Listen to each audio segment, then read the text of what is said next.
This is Mir Patel here from Department of Pharmaceutical Technology, LJ Institute of Pharmacy. You are welcome to this MOOC series, which is an initiative of LJ Institute of Pharmacy. Now, in this particular session, we are going to discuss about the concept of prescription.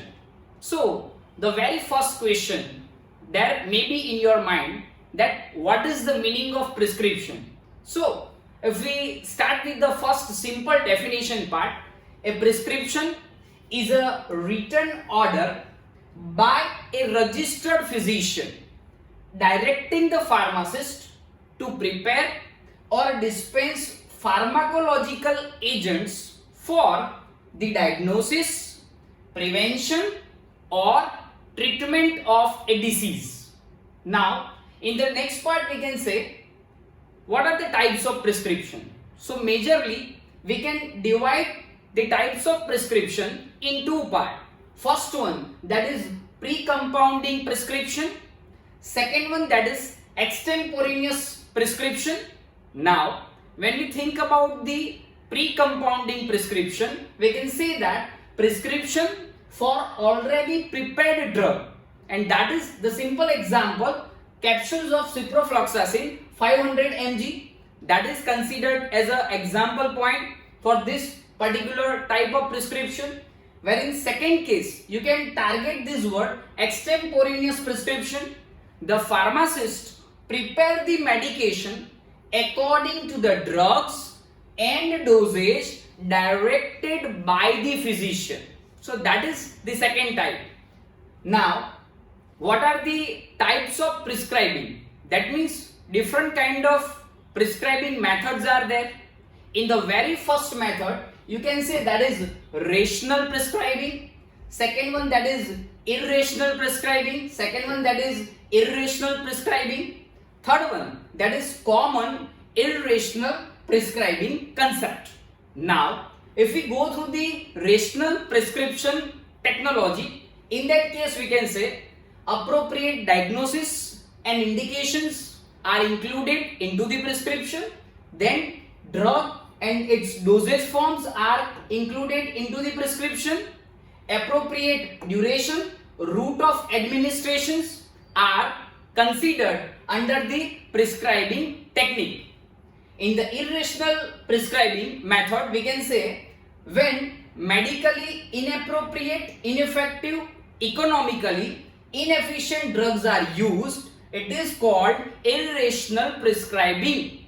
So the thing is that whenever you are going to choose inappropriate, ineffective or economically inefficient drugs, in that case it is considered under the irrational prescribing.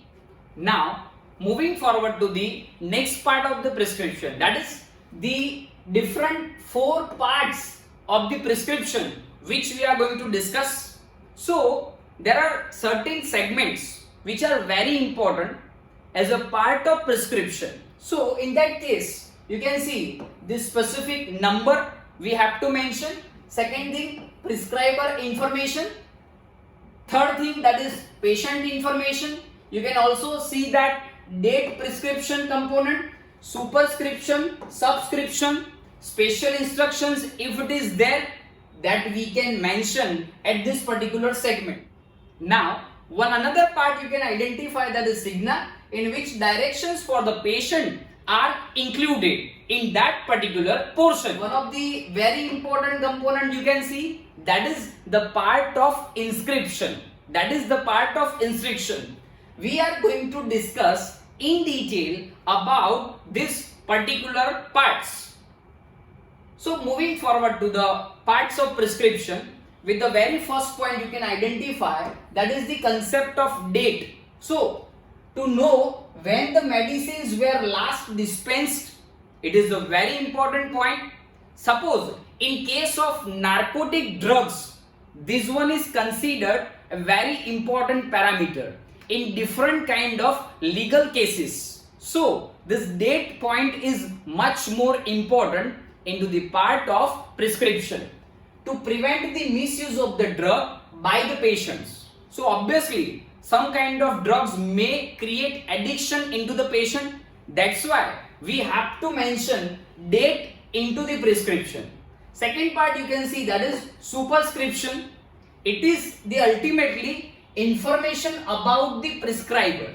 It is the information about the prescriber in which name, address and telephone number is to be mentioned. Same way, information about the patient, again with the concept of its full name, address, gender, date of birth, weight and height. That all primary details we have to mention into the prescription as a part of superscription in that case. Now, you have identified one symbol, that is RX symbol. It is known as receipt. That means to take. We are going to advise patient to take certain kind of dosage for curing specific disease condition. Now, the next very important part that we can say, that is the concept of inscription. So, main part of the prescription, I would say that in our normal language, we can use that inscription is the heart of prescription. So, it is the main part of prescription. It gives the information about the name of drug, that may be generic or trade name, its formulation and unique dosage. Then after we can say one another part, that is called subscription. So it provides information to the pharmacist about the quantity and dosage form of the drug to be dispensed. Means with the help of this subscription part, pharmacist would be able to understand what amount of drug he or she has to dispense for the particular patient. Now moving forward to the next one, that is transcription part. So in this transcription, prescriber's direction to the patient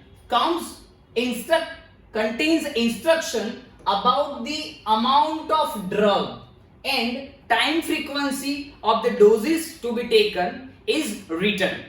Again, this one is one another important part in the prescription, that is known as transcription, in which prescriber's directions are given, what amount of drug dosage form is to be taken for the particular patient, so that we have to dispense as a pharmacist. The final, as a authority structure, signature and instructions are important. So prescription should be signed by the prescriber. Who is going to prescribe? He or she has to sign into the prescription. If any kind of refill instructions are required, then it is to be mentioned into this particular prescription. Now in the next part, special instruction. In case of different kind of dosage form, we have to identify. For an example, shake well before use. So this kind of special instruction can be given inside this particular point. So we can say that a prescription should be kept very simple, abbreviations free. It should be abbreviations free, but if it is highly required to use the abbreviation, then if it is necessary, we can use Latin abbreviations. That is officially identified. It should provide clear and specific directions. So inside the prescription, clear and specific directions should be mentioned. We can have some simple examples regarding the Latin abbreviations. For an example, you can see BID, that means bis in die, that ultimately means with the twice a day. In short, patient has to take particular dose twice a day. So in that case, it's a kind of a short form. For an example, second one, that is capsule, CAP. So ultimately capsule with the help of this short abbreviation, it can be written. I hope that the concept of prescription with the definition part and its different detailing with respect to its parts, it is clear with you. Stay connected with us for more session like this. Please do subscribe our channel, that is Pharma Ignite, and don't forget to press the bell icon. Thank you very much.